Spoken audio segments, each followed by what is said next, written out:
I promise to be supporting. For coming here for the first time today, I'll bring 25 million naira.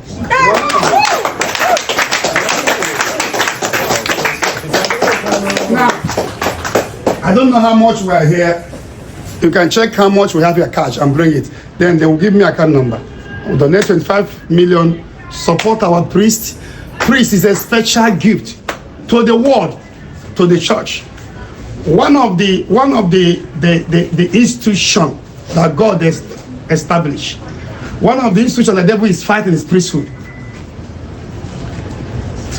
The church have done a lot in our life. That's why when I see people that are talking about what is the benefit of the church, they don't understand. The church brought life to our communities. We are born in the church, and we cannot leave the church. Yes, sir. Our priests have given up. They have supported us. Now they are no longer in any parish. It is our turn to always make sure that they are healthy, that they are being taken care of. Oh.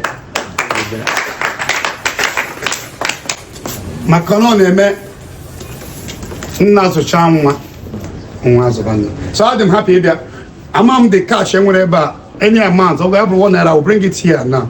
Then the rest of the one, I need the account number to put it. The 25 million naira. When father was talking, my intention about Igbo Denama. My intention about Igbo Mepe, or him to have Lagos, but that to bring development. And I came member to the Imo State.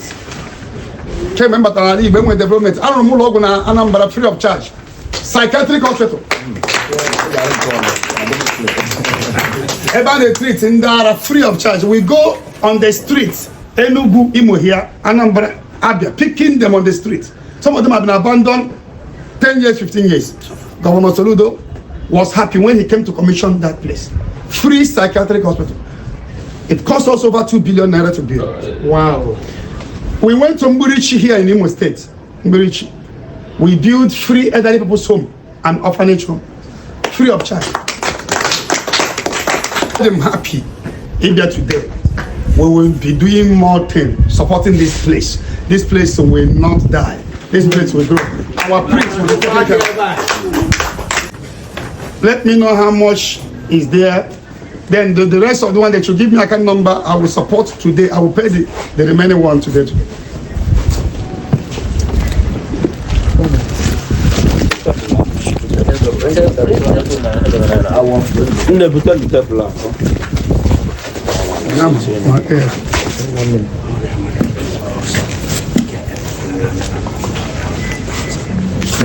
This is 5 million.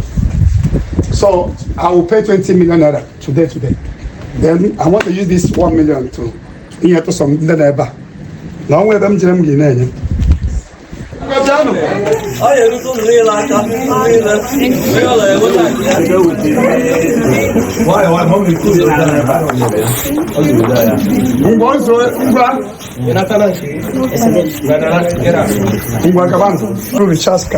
personal.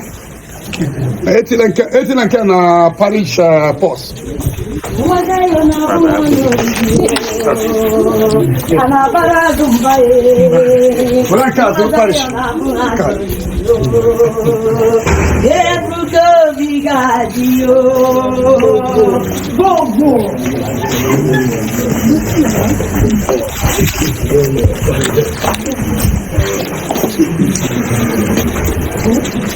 Para we're going to get a recharge card. How many of you neighbor? We have our workers. But when this 200,000 can or your neighbor? Madam, Thank you. I was in the workers. We are giving them.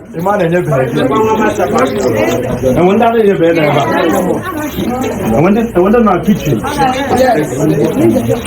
and they forbid na chalo. Na yekere keba. Gas side.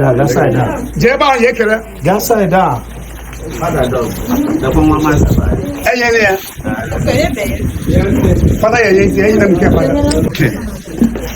Ebuka Obi bịara kpara ụkwụ na diocese anyị ịbịa leta ndị fada anyị ebe ahụ special center ebe a na-anata ike maka ndị a niile arụcha n'ọrụ dịka ndị ụkọchukwu maasị niile ha kara n'ụwa bịazie ebe a na-ezu ike. Ebuka Obi na-eme wonders. Zion we fly.